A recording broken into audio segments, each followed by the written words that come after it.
कुछ ऐसे बुद्धिजीवी हैं जो वहाँ जा करके जात पात की राजनीति कर रहे हैं, ब्राह्मण वर्सेस यादव की बात कर रहे हैं। मैं आपको बता दूं कि ये ब्राह्मण वर्सेस यादव की बात नहीं है, ये सड़ी हुई कानून और गली हुई न्यायिक व्यवस्था की बात है। अगर आज उस जमीन विवाद का निपटारा 1 साल के अंदर अगर कर दिया गया होता कि शायद वो सत्य प्रकाश दुबे का पूरा परिवार जीवित होता। तो नमस्कार प्रणाम दोस्तों, आज हम बात करेंगे उत्तर प्रदेश के देवरिया हत्याकांड की। आप सभी को पता होगा कि जिस तरीके से उत्तर प्रदेश के देवरिया में सत्य प्रकाश दुबे के पूरे परिवार को मौत के घाट उतार दिया गया, उसका जिम्मेवार कौन? कुछ तथाकथित ऐसे लोग हैं जो वहां जा कर के ब्राह्मण वर्सेस यादव की बात कर रहे हैं, जात पात की बात कर रहे हैं। कुछ ऐसे लोग हैं जो जिसमें मजहब खोज रहे हैं, जात खोज रहे हैं, लेकिन ये कोई नहीं कह पा रहा है कि सत्य प्रकाश दुबे के पूरे परिवार की हत्या का मुख्य कारण सड़ा हुआ कानून और गला हुआ न्यायिक व्यवस्था है। कि 2014 में सत्य प्रकाश दुबे के 10 बीघे जमीन को प्रेमचंद्र यादव ने सत्य प्रकाश दुबे के मानसिक रूप से बीमार चल रहे भाई के द्वारा गलत तरीके से अपने नाम करवा लिया गया। उस पर सत्य प्रकाश दुबे ने एक मुकदमा कराया, जिस मुकदमे का निपटारा 2023 में मौत के घाट उतार करके किया गया।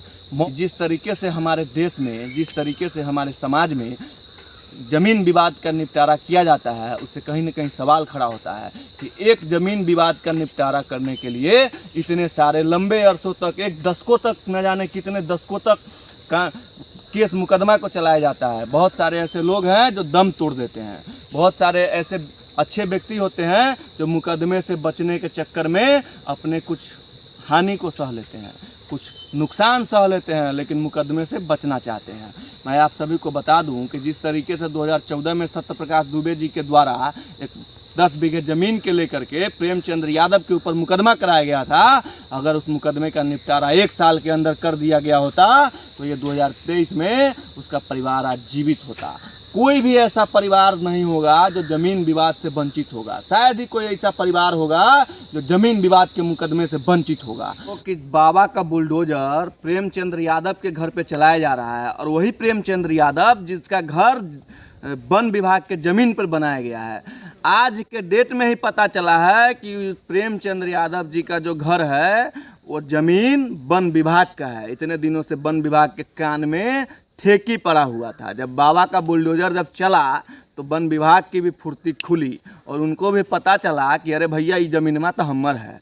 इसके बाद से बाबा का बुलडोजर चलाने के लिए उस पर नोटिस चिपका दिया गया। मैं मानता हूं कि प्रेमचंद्र यादव की हत्या कर दी गई, उसके शक के आधार पर प्रेमचंद्र यादव के कुछ समर्थकों ने जिस तरीके से सत्य प्रकाश दुबे के पूरे परिवार का हमला किया और उसे मौत के नींद सुला दिया, इससे कहीं न कहीं सड़ी हुई कानून और गली हुई न्यायिक व्यवस्था पर सवाल खड़ा होता है। जिस समय ये मुकदमा कराया गया 2014 में सत्य प्रकाश दुबे के द्वारा, उस समय सरकार समाजवादी पार्टी की थी। 2017 में सत्ता तो बदली, लेकिन न्यायिक व्यवस्था वही रह गई, सड़ा हुआ कानून वही रह गया, गली हुई न्यायिक व्यवस्था वही रह गई, जिसका अंजाम सत्य प्रकाश दुबे के पूरे परिवार को झेलना पड़ गया।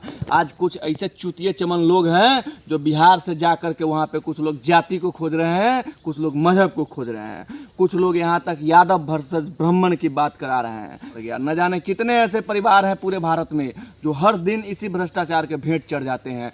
कि बहुत सारे ऐसे परिवार हैं जो ज़मीन विवाद के मुकदमे में उलझ जाते हैं और किसी न किसी को जान गंवा देनी पड़ती है। बहुत सारे ऐसे लोग हैं जो ज़मीन विवाद या किसी भी तरह के विवाद से बचना चाहते हैं, वो अपना घाटा सह लेते हैं, हानि तक सह लेते हैं, लेकिन मुकदमे से वंचित रहना चाहते हैं। सत्य प्रकाश दुबे के 5 सदस्यों की जिस प्रकार हत्या कर दी गई, उसका जिम्मेवार आखिर कौन है? क्या वो एसडीएम जिम्मेवार है जो कि जांच नहीं कर पा रहा था? क्या वो न्यायिक व्यवस्था जिम्मेवार है जिस मुकदमे की फैसला नहीं दे पा रहा था?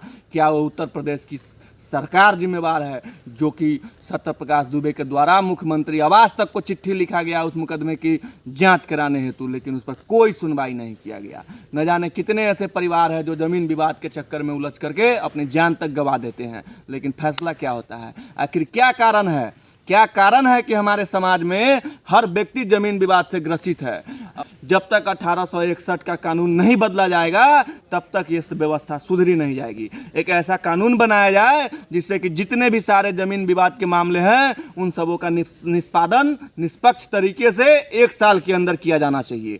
अगर आप लोग इस बात से सहमत है तो इस वीडियो को फैला दीजिए। विशेष अब देखिए हम आपको दिखाएंगे। जय हिंद, जय बिहार।